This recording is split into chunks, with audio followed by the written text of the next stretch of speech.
The night her husband threw the Bible across the room, shouting, "Tell your God to give you a child." Sarah's heart shattered into pieces. It wasn't the Bible that hit the wall. It was her faith. But that same night, heaven began to write a new story, one that would silence every mockery and turn pain into prophecy. Sarah and Kelvin, the couple everyone envied. Their love was the kind that made people believe in fairy tales. They laughed together, prayed together, and couldn't stay angry for long. When they got married, the pastor said, "This marriage will be a testimony." And it truly was. For a while, they traveled, cooked together, and dreamed of the children that would one day fill their home with laughter. Every morning, Kelvin would kiss her forehead and say, "Good morning, my queen." Life was perfect, until people started asking questions. "Sarah, how far now? No good news yet?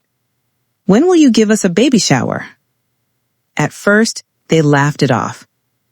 "Children will come when it's time," Kelvin would say with confidence.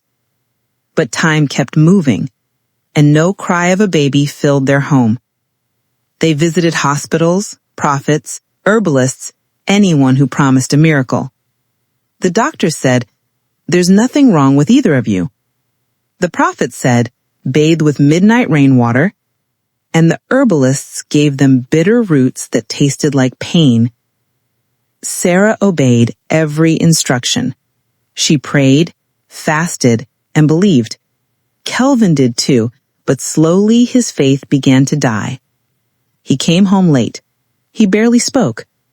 The man who once called her "my queen" now slept facing the wall. One evening, Sarah begged him, "Kelvin, talk to me." He snapped.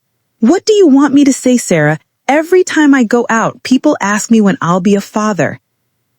His words stabbed deeper than knives. Sarah wept all night. The home that once smelled of love now reeked of silence. Soon she noticed lipstick stains on his shirt. When she asked, he said, "Don't start, Sarah. I'm tired."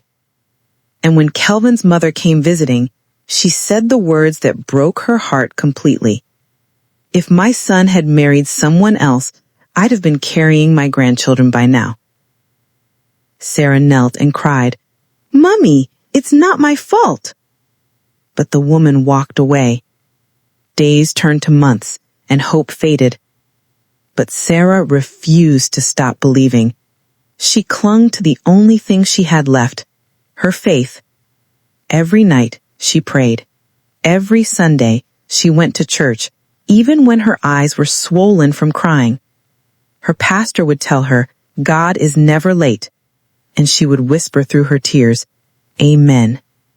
One Sunday, she returned home to find Kelvin watching TV. She smiled gently. "Kelvin, please come with me next week, just once." He turned sharply. "Sarah, I'm done. Enough of this God talk.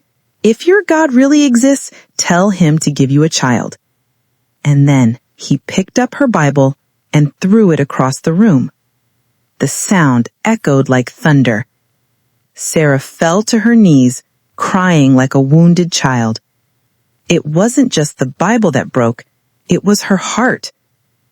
That night, while Kelvin snored beside her, Sarah knelt and prayed a prayer heaven could not ignore. "God, they've mocked you through me. If not for me, do it for your name." She fasted for 3 days, no food, no water, only tears and faith. Months passed, nothing changed. But deep inside her, a miracle was forming, silently. One morning, she woke up dizzy. She thought it was fatigue. Then she missed her period. Her hands trembled as she took a pregnancy test. She waited and waited. Then the second line appeared. She screamed. She fell to the floor, crying and laughing at the same time. Kelvin rushed in, panicking. "Sarah, what is it?" She held up the test, shaking. "Kelvin, I'm pregnant. For a moment, the world stood still. Kelvin blinked in disbelief. Wait, what? Then tears rolled down his cheeks. Sarah, I'm so sorry. I'm so sorry. At the hospital, the doctor smiled. Congratulations, Mrs. Kelvin. You're having twins. Twins! Sarah fell to her knees, giving thanks to God. Kelvin broke down completely. After all I said, after all I did. She smiled through tears. God doesn't hold grudges. He waits for the right time. From that day, Kelvin became a changed man. He cooked for her, cleaned the house, and prayed with her. He became her strength, the husband she once knew. 9 months later, the cries of 2 healthy baby boys filled the hospital room. As the nurse placed them in his arms, Kelvin wept again. Sarah, you are the strongest woman I know. I don't deserve you. Their home was no longer silent. Laughter, baby giggles, and the sound of answered prayers filled every corner. Even Kelvin's mother came and whispered, "Forgive me, my daughter." That evening, Sarah rocked her twins to sleep. Kelvin sat beside her and said, "If I ever forget how powerful faith is, remind me of this day."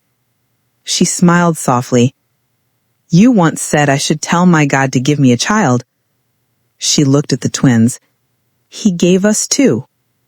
They both laughed, holding hands as the babies slept peacefully. Sometimes God delays, not to deny you, but to prepare you. Kelvin lost patience, but Sarah held on, and in the end, faith spoke louder than frustration. Because when man gives up, God begins. If this story touched your heart, don't just scroll away. Hit that subscribe button and join our family here on Tales by Harlee, where every story speaks hope, faith, and lessons for life.